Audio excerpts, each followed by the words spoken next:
అర్జున్కి అతి సన్నిహితమైన వ్యక్తి అల్లు వెంకటేష్. అల్లు వెంకటేష్ అల్లు అరవింద్ మొదటి సంతానం, అంటే బన్నీకి అన్నయ్య. అల్లు వారి కుటుంబం నుండి వచ్చిన ఇద్దరు హీరోల గురించి మనకు తెలిసిందే, కానీ తెలియని హీరో అసలు ఏం చేస్తాడో, ఎక్కడ ఉంటాడో చాలా మందికి తెలియదు.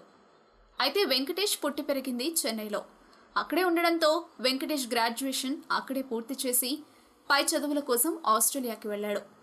వెంకటేష్కి 2007లో నీలిమతో వివాహం జరిగింది. దాని తర్వాత మూవీస్ ప్రొడక్షన్ హౌస్ని ప్రారంభించాడు.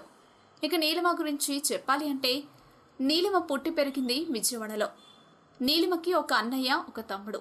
అన్నయ్య ఉండడం వల్ల ఆమె తరచుగా యుఎస్కి వెళ్ళి వస్తుండేది. మొదట్లో నీలిమ సొంతంగా బిజినెస్ నడిపింది. తర్వాత మీడియా రంగంలో సరసంస్థని స్థాపించింది. 2012 వరకు దాన్ని నడిపింది. అల్లు వారి ఇంటి కోడలు కూడా ఎప్పుడూ జాబ్ చేస్తూ ఎప్పుడూ బిజీగా ఉంటుంది. అందిత వెంకటేష్ నీలిమ ప్రేమకి ప్రతిరూపం. 2009లో అందిత జన్మించింది. అల్లు వారింట్లో మొదటి పాప కాబట్టి అందిత అంటే అందరికీ చాలా ఇష్టం. ముఖ్యంగా మన బన్నీ అంటే చాలా ఇష్టం. అందరూ వెంకటేష్ నీలిమది చాలా మంచి జోడీ అంటారు. దీనికి కేవలం వారి మధ్యలో ఉన్న ప్రేమే కారణం. ఇది అల్లు వెంకటేష్ గారి కథ. మా వీడియోస్ మీకు నచ్చినట్లయితే లైక్, షేర్, సబ్స్క్రైబ్ చేయండి.